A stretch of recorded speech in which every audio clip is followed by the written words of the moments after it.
Okay, y'all, it has been a day around here, but part of my work is keeping my commitments, right? And not letting excuses tell my brain what to do.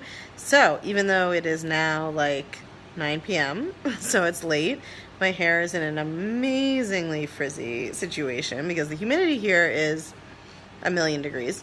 That's not how humidity works, 1,000,000%. Nevertheless, the Sunday sermon is happening right now before your very eyes. All right, so here's what I want to talk about this week because my experience today just really brought it home for me as an example of a sequence of events in which if they had happened 5 years ago, I would have been having a nervous breakdown, and I was totally fine about today. So I had to go visit someone in the hospital.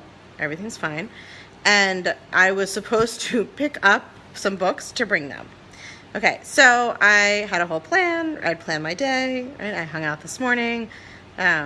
And then I did some work, and then I was going to go to get the books, go to the hospital. Okay, so I went to packed up a bag. I had to bring food, right? I went to get the books, and they actually gave me the books, but I realized I didn't have my driver's license, and I needed my driver's license to go to the hospital. So then I went back home. So this is like a 15-minute trip each way, maybe a bit more, but it's New York, so... Oh, it's also pouring rain during this whole story, right? Just deluging. Okay, I go home. I get my license. I call another car to go to the hospital with the books and the food and everything in my bag. Now I have my license. The car that I'm in gets rear-ended. It's like strike two. So the cab gets rear-ended, so I have to get out in the pouring rain with all my stuff, get another car, right, to get to the hospital, and then get to the hospital, and then there's a 10-person line. Usually there's no one there for visiting hours, and there's a 10-person line, and the woman in the front is possibly a malfunctioning robot. No, she was a perfectly nice woman, but it was incredibly slow. She was having a very hard time with the line. So I'm standing in line. Everybody around me is getting visibly agitated and stressed out, right? Like checking their watches, doing that whole public ritual of sighing and, oh, can you believe this is unbelievable, right? All the muttering to ourselves that we do as if that's going to help something. I get up to the front desk, and they can't find the person I'm going to see. And then once they find them, they can't find me, right? So just endless. By the time we got through, I had 25 minutes left for visiting.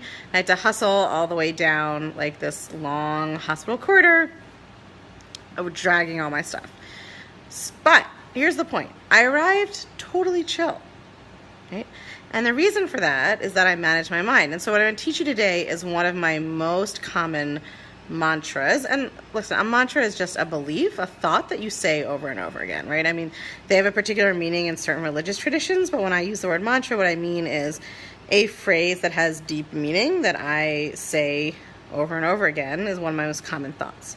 So this one really comes more from Buddhist traditions than necessarily life coaching traditions, but they're the same concepts. And that is, suffering is resistance to what is.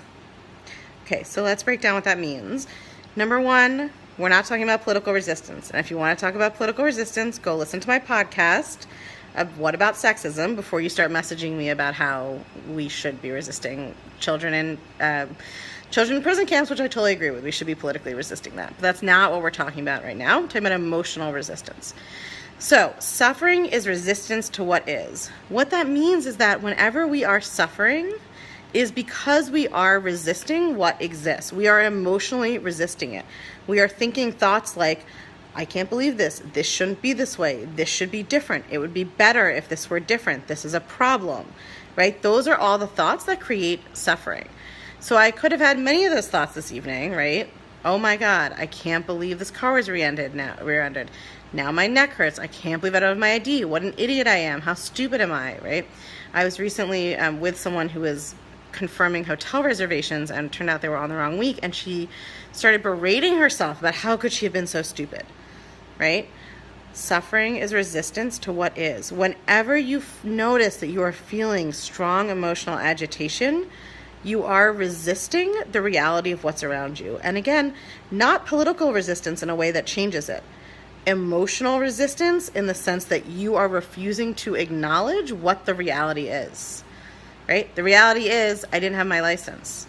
The reality is the hospital requires my license. The reality is this car has been rear-ended. The reality is it's raining and now I'm wet.